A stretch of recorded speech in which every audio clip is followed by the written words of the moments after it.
आश्रय दिया हुआ है। आज हमारी कोई पूजा भी करता है तो हम ये समझते हैं मेरे परम भगवान का ये शरीर है, लोग अंगूठे में तिलक लगा रहे होंगे, हम तो यहाँ है ही नहीं। इसलिए जश मिले गुरु को याद करो, अपजश मिले तो अपने को याद करो। यार कहाँ से भूल हो गई, मैंने तो ऐसा बोला ही नहीं था। अर्थ का अनर्थ कैसे लगा लिया लोगों ने, मेरे से कहाँ गलती हो गई। जश मिले इष्ट को दो, अपजश मिले। शबरी यही तो करती थी, बेर चखने का कारण यही था। कहीं कोई बेर कड़वा न निकल आए, कहीं कोई बेर खटास ना हो, मेरे राम जी के मुख का जायका ही बिगड़ जाएगा। इसलिए बेचारी तोड़ती थी, चखती थी, फिर रख देती थी। कैसा ऊंचा भाव होता। तो हम सब उसी गुरुदेव के चरणों के उपासक हैं। हमारा सबका आराध्य एक है। कितना है? एक है? एक है। जोर से बोलो। एक और हम कितने हैं? अनेक अनेक हैं?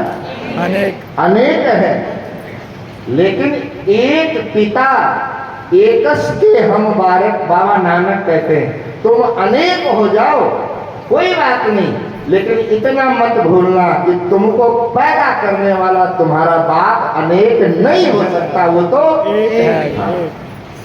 इसलिए हमारी बहन जी भजन बोलती थी, एक पिता के बच्चे हैं, एक हमारी माता है, दाना पानी देने वाला एक हमारा दाता है।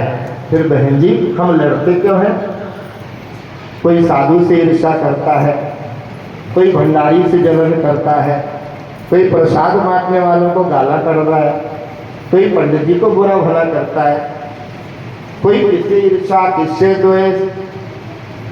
तो बहन जी ने कहा कि झूठे जग के स्वार्थ ने लड़ना हमें सिखाया है, इसलिए बेटा छोड़ दो इनको, करना सबसे प्यार जगत में कोई नहीं पराया है। तो संसार जिसके अंदर ज्यादा भरा होता है उसके अंदर ईर्ष्या द्वेष भी नहीं ज्यादा मिलेगा, छल कपट ज्यादा मिलेगा, प्रपंच ज्यादा मिलेगा, दिखावा ज्यादा मिलेगा। और जिसके अंदर संसार कम होगा उसके अंदर मेरे गुरु महाराज को पहचानने की बुद्धि होगी, विवेक होगा, विचार होगा। आज हम हृदय अर्पण करने आए उनके चरणों में। हमारे सनातन में अर्पण का, तर्पण का, समर्पण का बहुत ऊंचा स्थान है। अभी हमारे जूना खाड़ी के महामंडलेश्वर स्वामी अवधेशानंद जी महाराज परम वाटिका के पास में आए हुए थे और महाराज जी ने तीनों बातों को बहुत बहुत गहराई से कहा। और उन्होंने ये भी कहा कि बेटा गुरु पूर्णिमा आ रही है और ये गुरु पूर्णिमा तीनों का समन्वय है, तर्पण भी, अर्पण भी और समर्पण भी। तो भगवान करें हम अपने महाराज को देखने के लायक रहें, अपने गुरु महाराज को समझने के योग्य रहें और अपने गुरु महाराज को अपने ऊपर कृपा करने के लायक रहें, ताकि हम कभी भी अंधेरे में जाएं, कभी हमारे लड़खड़ाए जिंदगी तो हमें दूसरे गैर का सहारा लेना ना पड़े। सहारा एक काफी है, मेरे सतगुरु की रहमत का सहारा एक काफी है। तो इसलिए कभी भटकना नहीं। मेरे जैसा कोई साधु कोई भाई कंफ्यूज कर दे, अरे ये तो का मंगल महाराज का मंत्र है, आजा मैं तुझे नवा मंत्र देती हूँ, कभी मत भटकना। छाती तान के कहना कि जो शब्द मुझे गुरु महाराज का मिला हुआ है उससे बड़ा और शब्द दुनिया में होने वाला नहीं है। इसलिए भरोसा करना, जहां से भी नामदान मिला है उसको जगाओ। गुरु प्रसाद ऊर्ध्व कमल विकासा, हमने तो उल्टा लटकाया हुआ है। अंधकार में भयो प्रकाशा। संत मिले कुछ कहिए सुनिए, असंत मिले चुप हो रही है। पता नहीं किसकी निंदा कर देगा, किसी का मखौल उड़ाना, किसी का परिहास करना, ये हमारी भक्ति को घटाती है, हमारे सेवा भाव को नीचे गिराती है।